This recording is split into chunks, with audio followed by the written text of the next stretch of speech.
சொல்லி சண்டையிட்டு கொண்டே இருப்பான். ஒரு நாள் தன் வீட்டு குப்பையை மதுச்சுவருக்கு அருகில் சென்று கோபுவின் வீட்டிற்கு பக்கத்தில் கொட்டினான். இதை பார்த்த கோபுவுக்கு அதே மாதிரி செய்திருக்கலாம். ஆனால் அவன் அப்படி செய்யவில்லை.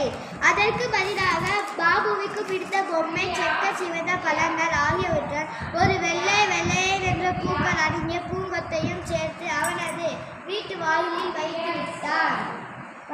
வைத்துவிட்டு வந்து விட்டான். பாபு வெளியே வந்தான். பொம்மையை பார்த்தவுடன் மகிழ்ந்தான்.